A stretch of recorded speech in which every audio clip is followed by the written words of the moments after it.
I knew something was wrong the moment Derek touched the small of April's back.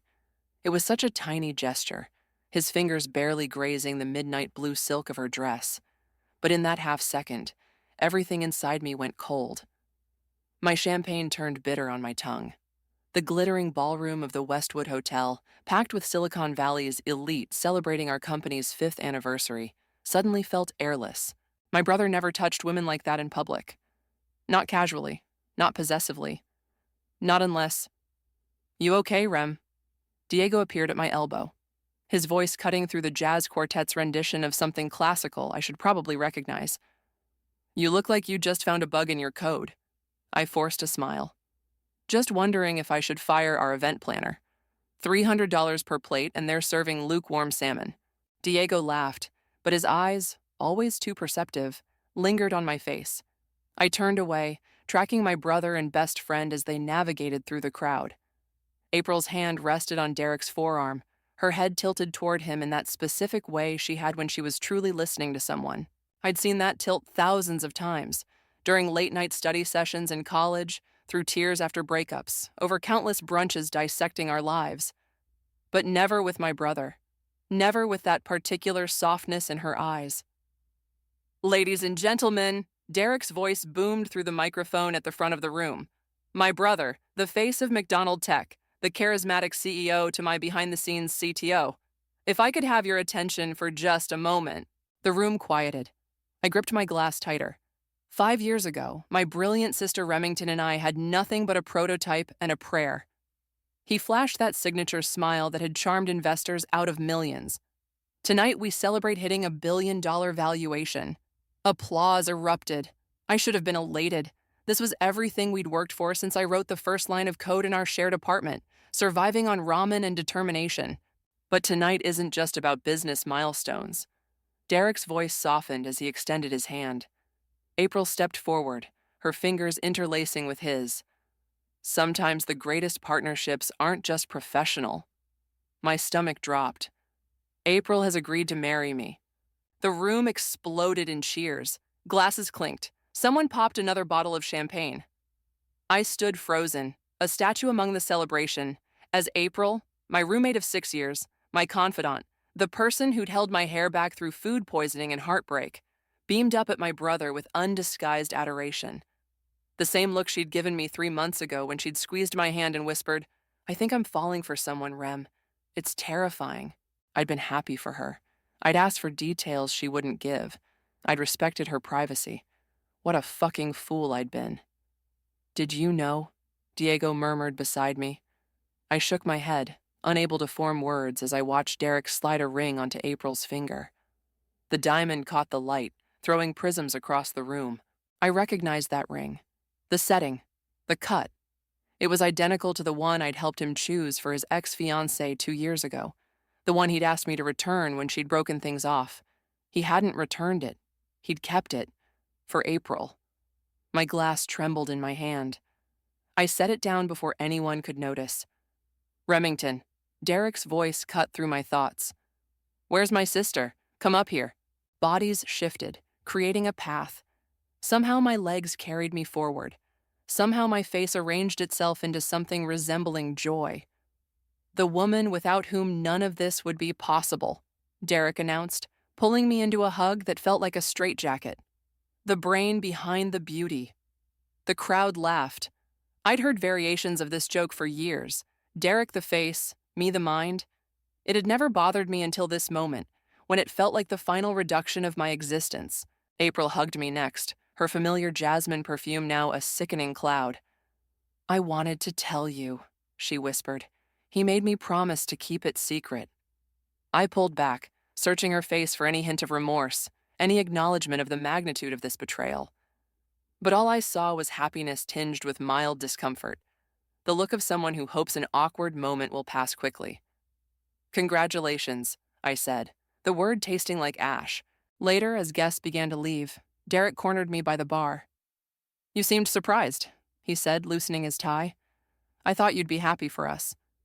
"When did it start?" I asked, my voice steadier than I felt. "Does it matter?" He signaled the bartender for another scotch. "It happened. We're happy." She was my best friend before she was your girlfriend, and now she'll be your sister." He smiled, reaching into his pocket. "I got you something. A thank you for everything." He pressed a small velvet box into my palm.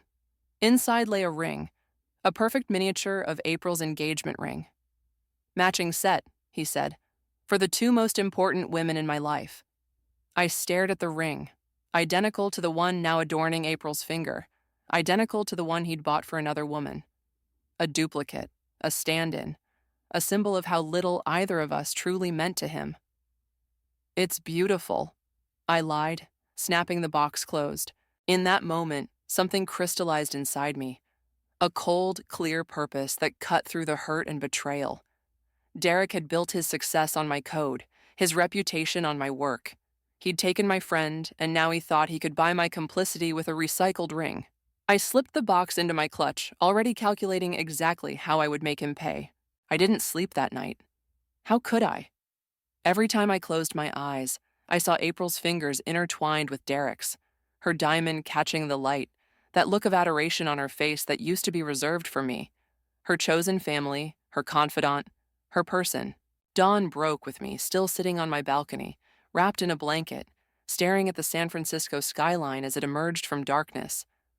The velvet box with Derek's insulting gift sat open on the table beside me, the duplicate ring glinting dully in the gray morning light. My phone buzzed for the 12th time. April again. I'd ignored her texts since leaving the gala, each one more desperate than the last. "Please talk to me. I know you're upset. It wasn't supposed to happen like this. I love you both. Love." The word made me want to throw my phone off the balcony. Instead, I picked up the ring, turning it over in my palm. It wasn't just similar to April's. It was identical. Same cut, same setting, same tiny imperfection in the band that I'd pointed out to Derek when he'd bought it the first time. He hadn't even bothered to get a new one. My doorbell rang, startling me. I knew who it was before checking the security camera. April stood in my hallway, still wearing last night's makeup, her hair pulled into a messy bun. She'd changed into jeans and a sweater. My sweater, actually, one she'd borrowed months ago. I considered not answering, but the thought of her standing there, thinking I was too broken to face her, made something hard and angry solidify in my chest. "You look like shit," I said, opening the door. "I've been up all night trying to reach you." Her eyes were red-rimmed, but I couldn't tell if it was from crying or lack of sleep. "Can I come in?" I stepped aside, watching as she moved through my apartment with the familiarity of someone who'd spent countless weekends here, who knew which cabinet held the mugs and where I kept the good coffee. "I'm making us coffee," she announced, as if this were any normal morning after any normal night. "When did it start?" I asked, the same question I'd asked Derek. Unlike my brother, April flinched. 3 months ago. The timeline clicked into place. "When you told me you were falling for someone. When I stayed up with you until 3 a.m. talking about whether you should tell him how you felt." She nodded, measuring coffee into the filter. "You were talking about my brother, and you didn't think that was something I should know. I wanted to tell you." The coffee maker gurgled to life. "But Derek thought," I repeated. "Since when do you let someone else decide what you tell me?" "It wasn't like that." She turned to face me, leaning against the counter. "We were worried about how you'd react. You've always been so protective of him, and after what happened with Elise—" "Don't." My voice cut like glass. "Don't you dare bring up Elise." Elise, Derek's ex-fiancée. The woman who'd left him devastated 2 years ago. The woman whose ring now sat on April's finger. "He was broken after she left," April continued, ignoring my warning. "You saw what it did to him. We didn't want to risk anything until we were sure. So instead you lied. For 3 months. We didn't lie." "Omission is lying, April." The words exploded out of me. Every brunch, every movie night, every time you asked about his schedule or how he was doing, you were lying to my face. She flinched again. "I'm sorry. We handled it badly." "We." The word hung between us. No longer April and Remington against the world. Now April and Derek, with me on the outside. "There's something else you should know," she said quietly, pouring coffee into mugs with shaking hands. "I'm joining the executive team. Derek's creating a chief marketing officer position for me." The floor seemed to tilt beneath my feet. You're joking. I start next week. The board already approved it. The board. My laugh sounded hollow, even to my own ears. The board that my brother controls. The board that wasn't informed of your relationship before voting on your appointment. My qualifications. Your qualifications are a marketing degree and 3 years at an agency before you quit to find yourself. I snapped. The only thing you've marketed in the last 2 years is your Instagram travel blog. Her face hardened. That's not fair. Fair. I grabbed my laptop from the counter, pulling up our company's shared drive. Let me show you what's not fair. I turned the screen toward her, displaying a folder labeled Executive Restructuring that I'd never seen before. Inside were documents dated weeks ago. April's employment contract, a revised organizational chart, a press release announcing her appointment that mentioned our shared vision for the company's future.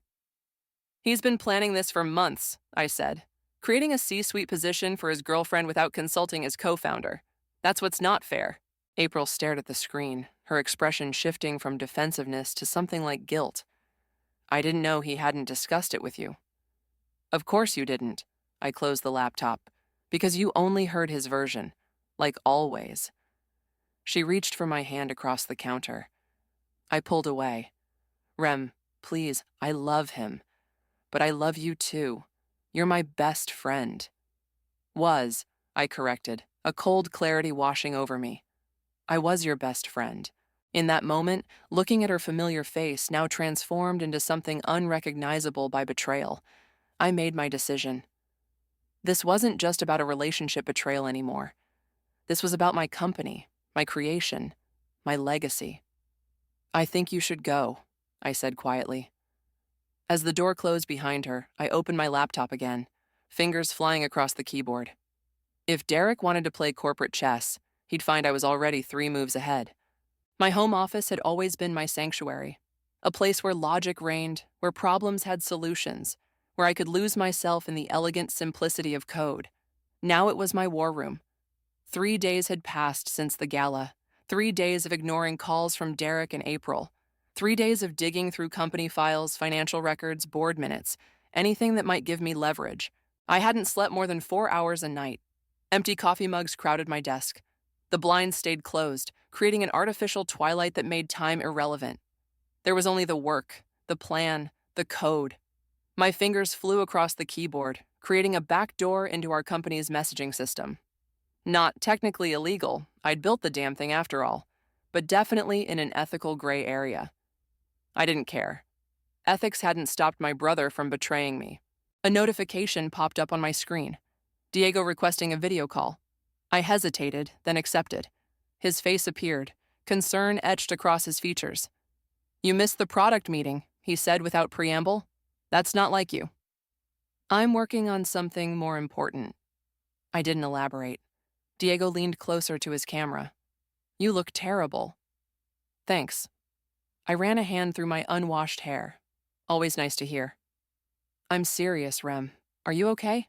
The genuine worry in his voice almost cracked my armor. Almost. I'm fine, I lied. Just busy. This is about Derek and April, isn't it? When I didn't respond, he sighed. Everyone's talking about it. The engagement, her new position. What are they saying? I couldn't help asking. That it's nepotism, that the board rolled over because Derek controls the votes. He paused. That you must have approved it.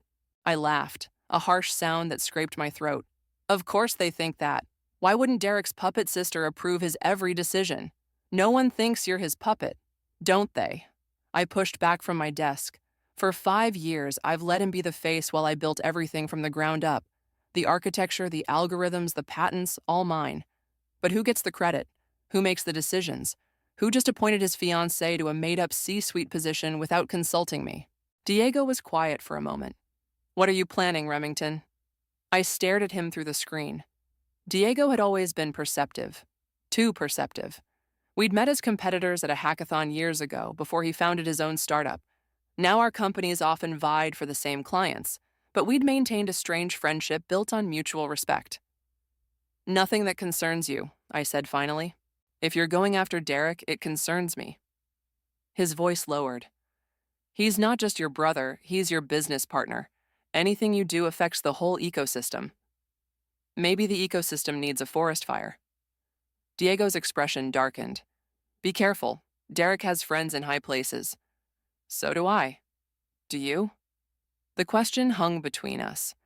When was the last time you cultivated a relationship that wasn't through Derek or April? The truth of his words stung. I'd been so focused on building our company that I'd let my brother handle the networking, the investor dinners, the industry events. I'd told myself it was because I preferred coding to schmoozing, but maybe I'd just been hiding. I have to go, I said, reaching for the disconnect button. Wait. Diego leaned forward. Whatever you're planning, don't do it alone. That's all I'm saying. The screen went black before I could respond. I sat in silence, his words echoing in my head. Don't do it alone. But who could I trust? April had been my person, and look how that turned out. My phone buzzed with a text from an unknown number. We should talk. About your brother. About April. About what they're really planning. Lindsay, Derek's executive assistant, the quiet, efficient woman who scheduled his meetings, managed his calendar, probably knew more about the inner workings of our company than anyone except Derek and me. I hesitated only briefly before responding. When and where? 20 minutes later, I was sitting in a corner booth at a coffee shop 6 blocks from our office, nursing an Americano and watching the door. Lindsay entered precisely on time, her usual professional demeanor intact, despite the casual setting. Thank you for meeting me, she said, sliding into the booth. No coffee, no pleasantries. What do they have planned that I don't know about? I asked. Lindsay glanced around before leaning forward. They're pushing for an acquisition. Nexus Tech has made an offer. My blood ran cold. Nexus Tech, our biggest competitor, the company that had been trying to poach our talent for years. Derek would never sell, I said automatically. He's always said we'd go public. That was before April, before the board appointments he's planning. She pulled out her phone, showing me an email. He's restructuring the board next quarter. 3 new members, all with ties to Nexus. I stared at the names, recognizing 2 of them as former Nexus executives. He can't do this without my approval. I have equal voting rights. On paper, yes. Lindsay's expression was grim. But he's been meeting with lawyers, looking for loopholes in your partnership agreement. Why are you telling me this? I asked, suddenly suspicious. You're his assistant. I was his assistant, she corrected. As of this morning, I've been reassigned to April's team.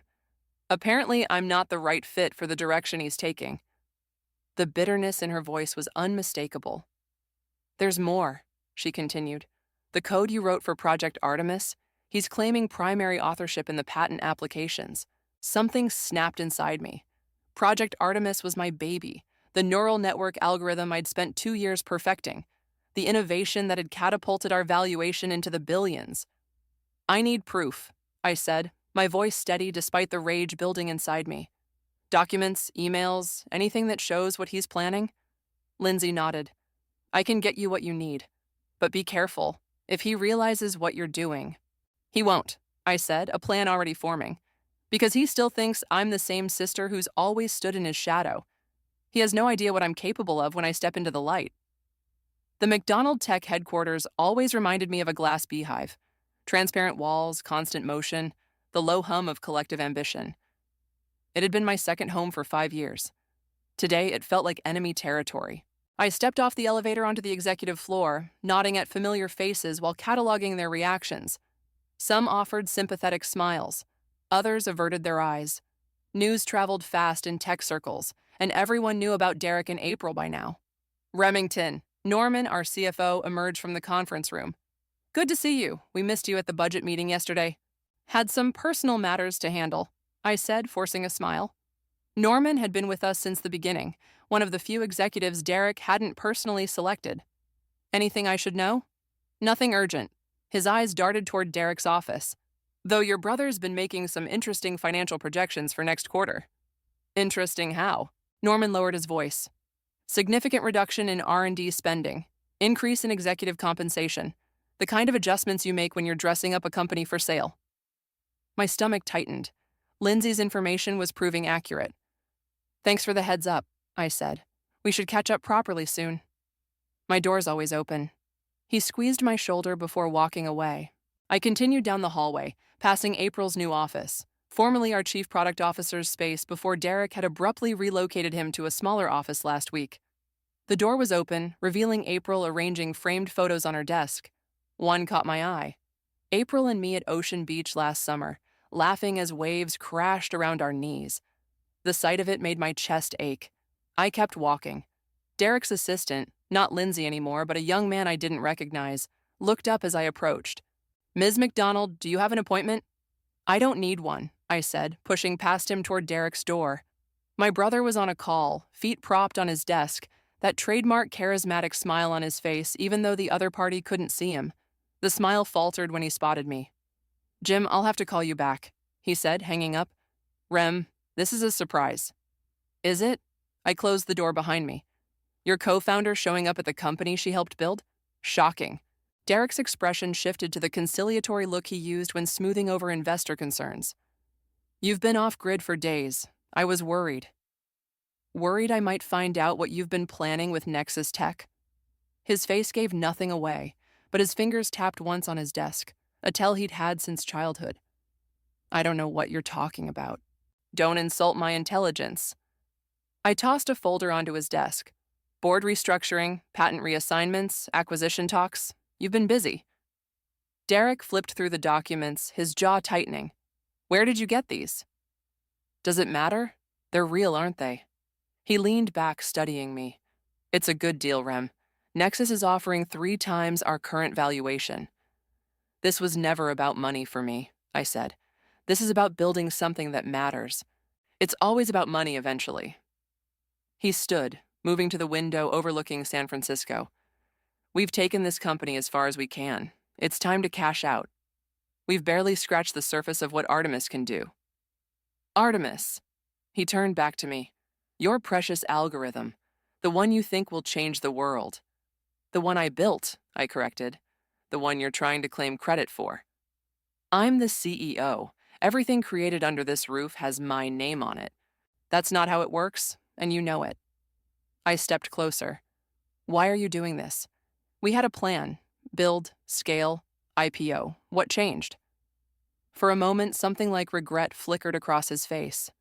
"Plans change. People change." "April changed you?" "Don't bring her into this." His voice hardened. "This is business." "Is it?" "Because it feels personal. It feels like you're systematically removing me from the company I co-founded." Derek returned to his desk, straightening the documents I'd thrown there. "You're being paranoid. No one's removing you." "Then explain the board restructuring. Explain why you're reassigning patents that should have my name on them." "Insurance," he said simply, "in case we disagree on the direction of the company." "Like we're disagreeing now?" "Exactly like that." He met my gaze directly. "I need to know you're with me on this, Rem. The Nexus deal is happening. You can be part of it, or..." The unspoken threat hung between us. "Or what?" I asked quietly. "You'll force me out of my own company?" "I'd prefer not to." His tone was almost gentle. "You're my sister. We built this together." "Then act like it." I turned to leave, then paused. "By the way, I met your new assistant. Where's Lindsay?" "Reassigned to April's team." He shrugged. "She wasn't a good fit anymore." Funny how people stop being a good fit when they know too much. I left before he could respond, heart hammering in my chest. In the hallway, I nearly collided with Jasmine, our VP of Business Development, and one of the few executives I genuinely respected. "Whoa, where's the fire?" she asked, steadying me. "Sorry, just..." I gestured vaguely toward Derek's office. Understanding dawned on her face. "Ah, brother troubles?" "Something like that." Jasmine glanced around, then pulled me into an empty meeting room. "Listen, I've been meaning to talk to you. Things are changing around here, and not for the better." "You've noticed." "Hard not to."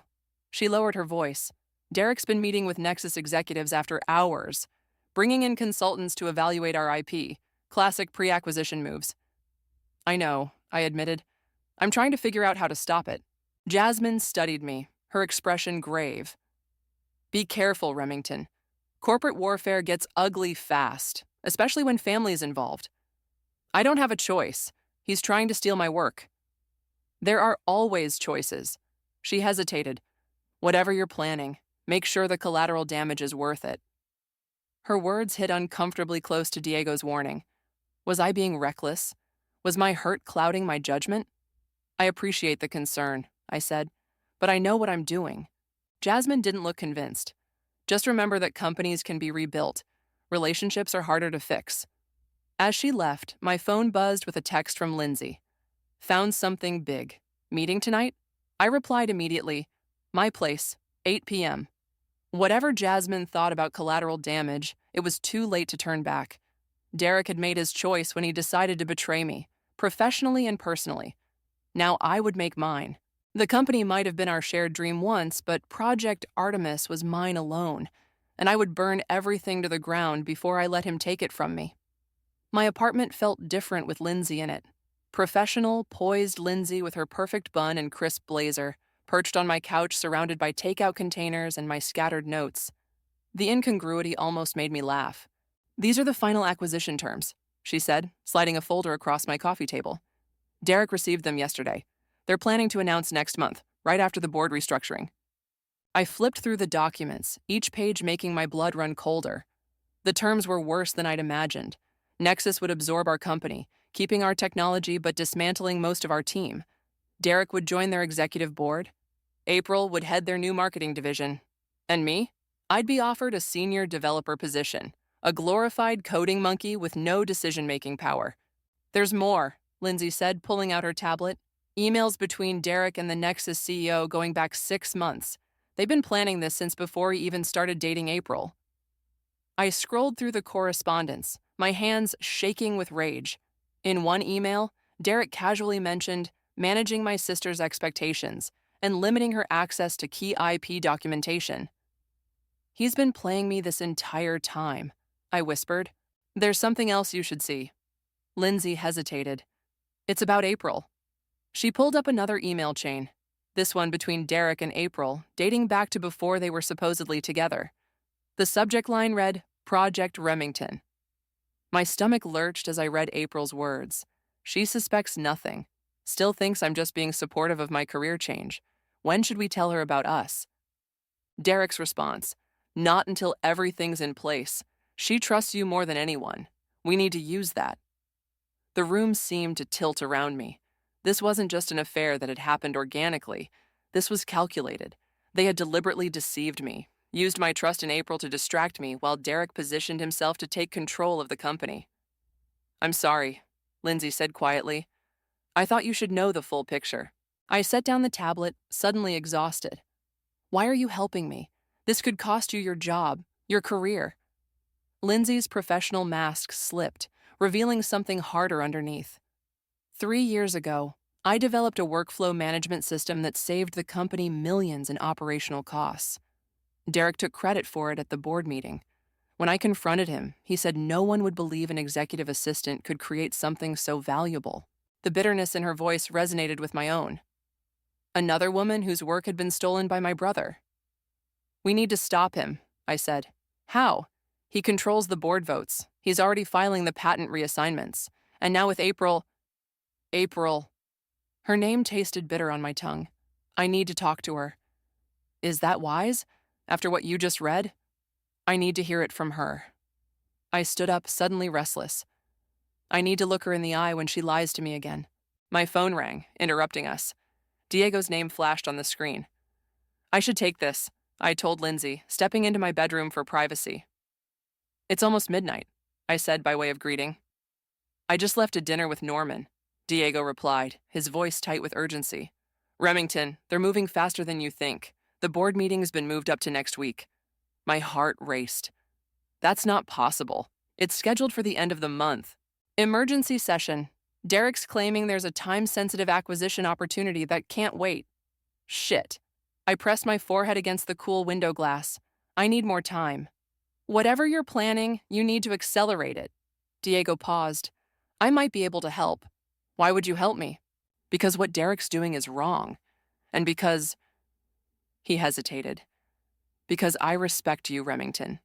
As a competitor, as an innovator. The industry needs people like you building things, not being sidelined by corporate politics. His words warmed something in me that had been cold for days. Thank you. Don't thank me yet. Just tell me what you need. I thought for a moment. Access to the Artemis source code repository. Derek's locked me out, but I need to prove it's my work. I know someone at your cloud provider. Give me 24 hours. After we hung up, I returned to find Lindsay organizing the documents into neat piles. I've been thinking, she said without looking up. The emails alone aren't enough. We need something more concrete to stop the acquisition. Like what?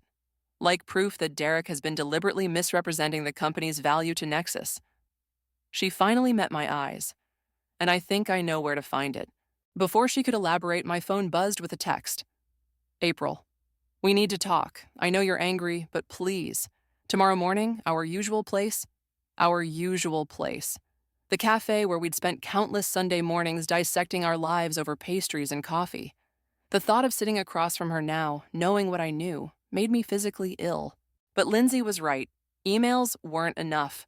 I needed more, and April might be my best source of information, especially if she didn't realize what I knew. 9 a.m., I texted back. I'm meeting April tomorrow, I told Lindsay.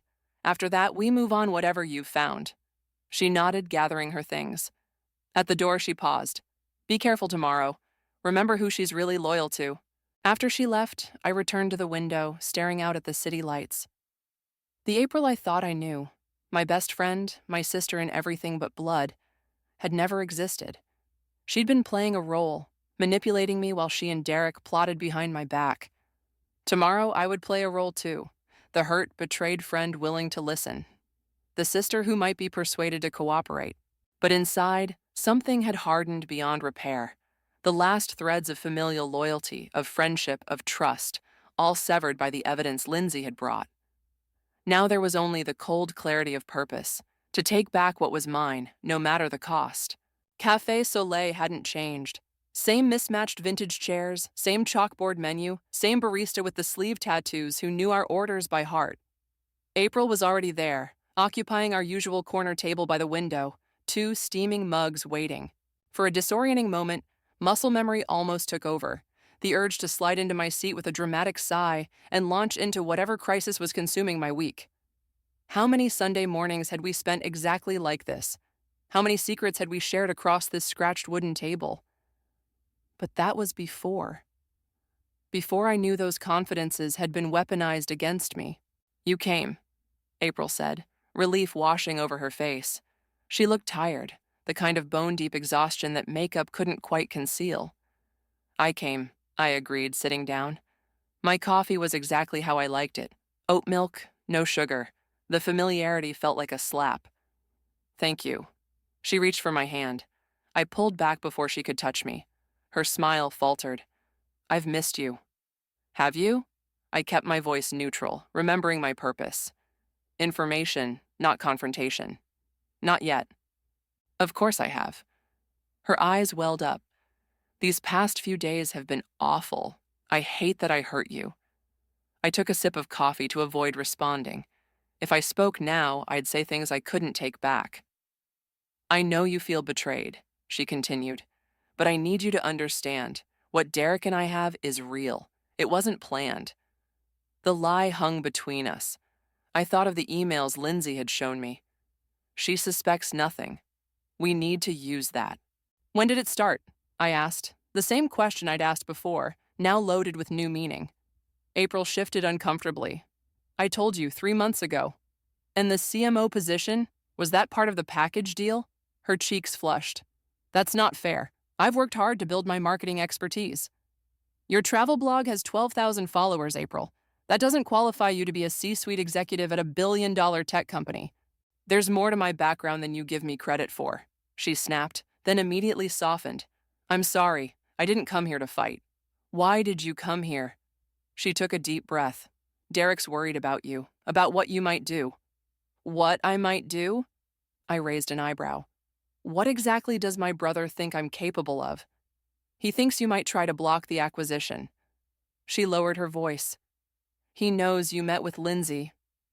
My blood ran cold. How could he know that? Unless Lindsay came to you, I realized aloud. This was a setup. April's expression confirmed it before she could deny it. She was concerned about your state of mind. She said you were talking about destroying the company rather than letting it be acquired. And you believed her? I laughed, a hollow sound that drew glances from nearby tables. I don't know what to believe anymore. April looked genuinely distressed. You've disappeared for days. You're meeting with Diego. Yes, we know about that too. And now you're conspiring with staff members. Conspiring. The word tasted bitter. Is that what Derek calls it when people compare notes about how he screwed them over? He's trying to do what's best for the company. No, he's trying to do what's best for Derek. I leaned forward. Did he tell you what happens to our team after the acquisition? Did he mention that most of them lose their jobs while he gets a cushy board seat? Uncertainty flickered across her face. There will be some restructuring, but... Restructuring. I cut her off. Corporate speak for destroying people's livelihoods. The developers who've worked 80-hour weeks to build our platform? Gone. The designers who've poured their creativity into our products? Replaced. But you and Derek will be just fine, won't you? It's not that simple, she protested. It never is with him. I stood up, unable to maintain the charade any longer. Tell my brother that if he wants to discuss the company's future, he can talk to me directly instead of sending his fiancée to do his dirty work. April grabbed my wrist. Rem, please, don't do anything you'll regret. The genuine concern in her voice almost broke me. Almost. Like trusting my best friend? I pulled away. That ship has sailed. Outside, the fog had lifted, leaving the morning unnaturally bright. I walked blindly for several blocks before my phone buzzed. Lindsay told April about our meeting. Can't trust her. Diego, I typed back. Already figured that out. Now what? His response came immediately. Got access to the code repository. Meet me at my office in an hour. I flagged down a taxi, my mind racing. Lindsay's betrayal complicated things, but it also clarified them. The circle of people I could trust had narrowed to possibly just one person. Diego, a competitor who had no reason to help me except principle. Diego's office occupied the top floor of a converted warehouse in Soma. Unlike McDonald Tech's sleek corporate aesthetic, Rivera Innovations embraced an industrial vibe. Exposed brick, vintage machinery repurposed as art, developers working at standing desks made from reclaimed wood. Thanks for coming, Diego said, ushering me into his private office. I wasn't sure you would after finding out Lindsay's working for Derek, I finished. Not much surprises me anymore. I'm sorry. He gestured to a chair. For what it's worth, I think she was playing both sides. Feeding information to Derek while helping you just enough to seem credible. Classic double agent. I sank into the chair. What did you find in the repository? Diego turned his monitor toward me. The original Artemis code, with your digital signature on every comet. Proof that you're the primary architect. Relief washed over me. That's something, at least. There's more. He pulled up another screen. I found communications between Derek and Nexus discussing how to restructure the patent applications to minimize your contribution. Can we use this to block the acquisition? Diego hesitated. Legally, it's complicated, but there's another option. He leaned forward. What if you weren't trying to block the acquisition, but negotiate a better position for yourself? What do you mean? Nexus wants Artemis. You built Artemis. Why not approach them directly? Cut Derek out of the equation. The suggestion stunned me. Go behind my brother's back to the company that's trying to acquire us? He went behind yours first, Diego pointed out, and I happen to know the Nexus CEO is having second thoughts about Derek's leadership. There have been whispers about his management style. I considered the idea, turning it over in my mind. It was ruthless. It was exactly what Derek would do. I'd need leverage, I said slowly. Something more than just proof I wrote the code. Diego's expression turned serious. What if I told you I found evidence that Derek has been artificially inflating company metrics to drive up the acquisition price? The kind of evidence that could trigger an SEC investigation. My heart raced. This wasn't just corporate maneuvering anymore. This was potentially criminal. Show me, I demanded. As Diego pulled up the files, my phone buzzed with a text from Derek. Board meeting moved to tomorrow. Final vote on acquisition. We need to talk tonight. My place, 8 p.m. The countdown had begun. By this time tomorrow, everything would be decided, one way or another. I'll need copies of everything, I told Diego, a cold determination settling over me. And I'll need your help with one more thing. Derek's penthouse always felt more like a showroom than a home. Minimalist furniture arranged at precise angles, art selected for investment value rather than personal taste, a kitchen that looked like it had never seen a home-cooked meal. Tonight, with floor-to-ceiling windows framing the glittering city below, it felt like the perfect stage for our final act. Scotch? Derek offered, already pouring 2 glasses without waiting for my answer. Why not? I accepted the crystal tumbler, noting the brand, the same expensive label he'd been drinking since his first big bonus check. Some things never changed. You look better, he said, assessing me with that calculating gaze. More like yourself. Amazing what a little clarity will do. I took a small sip, needing my wits intact. The flash drive Diego had given me felt heavy in my pocket. Derek settled into his designer armchair, the city lights creating a halo effect behind him, always positioning himself for maximum impact, a habit since childhood. I'm glad you came, he said. Tomorrow's board meeting is important. I need to know you're with me. The acquisition vote. I kept my voice neutral. It's happening that quickly? Nexus is eager to close. The terms are excellent. He leaned forward. 3 times our valuation, Rem. We'd both walk away with enough money to do whatever we want for the rest of our lives.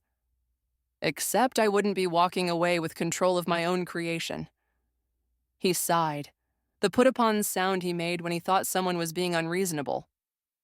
Artemis is company property. You built it while employed by McDonald Tech, a company I co-founded, I reminded him, a company where I'm supposed to have equal say in major decisions. Equal say doesn't mean veto power. His tone hardened slightly. The board will vote in favor, I've made sure of it, by stacking it with your allies. I set my glass down, by manipulating the numbers to inflate our valuation. Derek's expression didn't change, but his fingers tightened almost imperceptibly around his glass. I don't know what you're talking about. The user growth projections you presented to Nexus. I pulled out my phone, scrolling to the documents Diego had found. 40% month-over-month growth? We both know that's fiction. Projections are always optimistic, he dismissed. It's how the game is played. This isn't a projection, it's fraud. I looked up from my phone, and I have proof you knew the real numbers when you presented these. For the first time, uncertainty flickered across his face. Where did you get that? Does it matter? I have it. And so will the SEC if this acquisition goes through under false pretenses. The room fell silent except for the faint hum of the city below. Derek set his glass down carefully, his movements deliberate. What do you want, Remington? What's rightfully mine? Full credit for Artemis, a seat on the Nexus board, and severance packages for our entire development team. He laughed, but there was no humor in it. Or what? You'll report me to the SEC, destroy both our reputations, burn down everything we've built? If I have to. You wouldn't. His confidence returned. You care too much about the company, about the people who work for us. That's the difference between us, Derek. I stood up, moving to the window. I do care about them. Enough to make sure they're protected when you sell them out. This is about April, isn't it? His voice softened with false sympathy. I know you feel betrayed.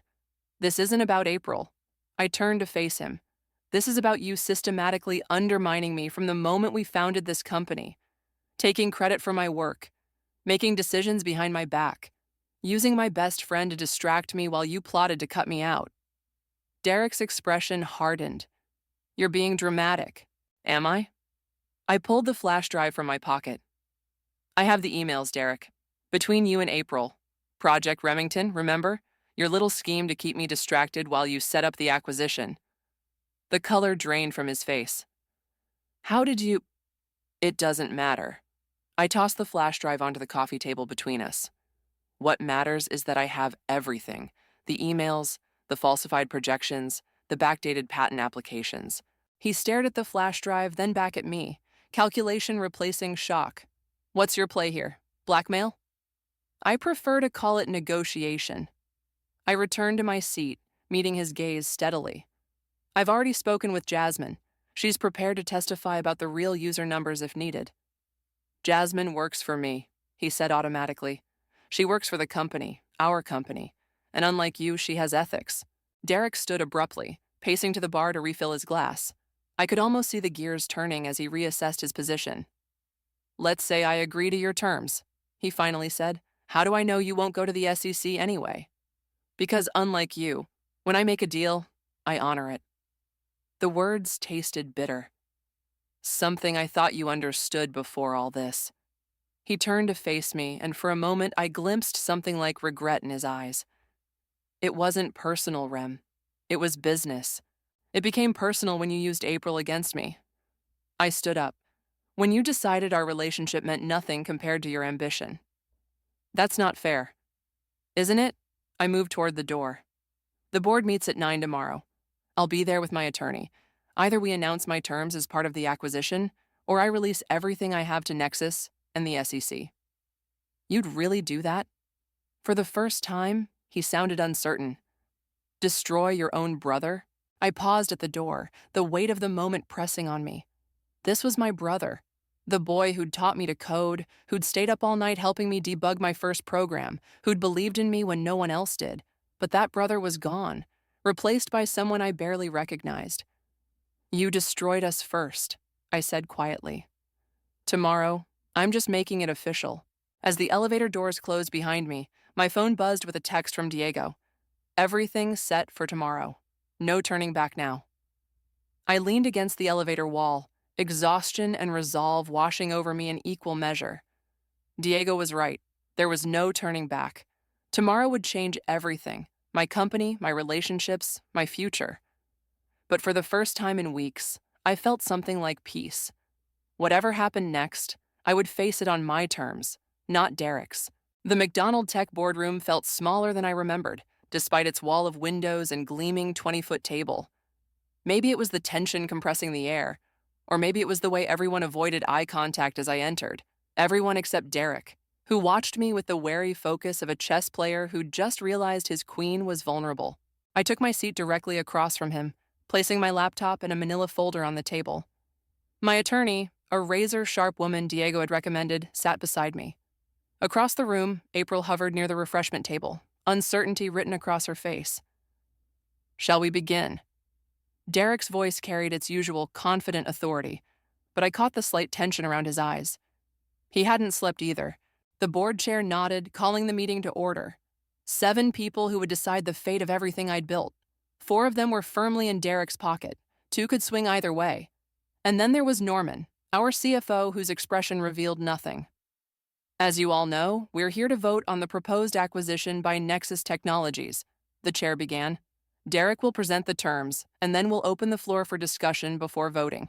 Derek stood, buttoning his suit jacket, a gesture he always made before important presentations. "The offer from Nexus represents an unprecedented opportunity for McDonald Tech, 3 times our current valuation, with significant retention packages for key personnel." As he continued outlining the deal, I watched the board members' reactions. Most nodded along, already convinced.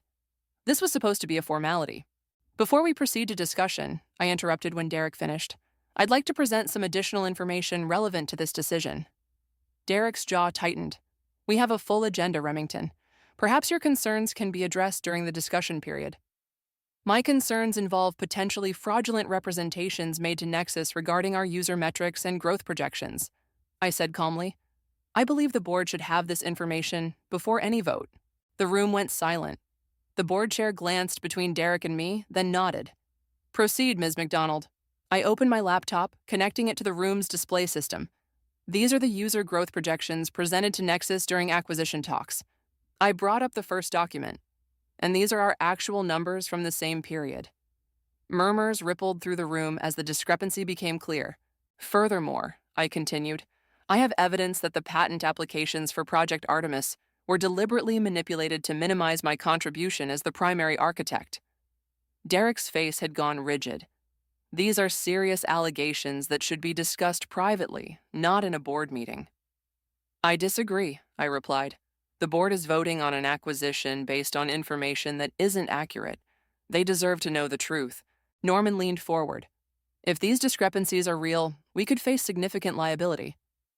"They're not real," Derek insisted. "My sister is understandably emotional about changes in the company and her personal life. These claims are baseless. Are they?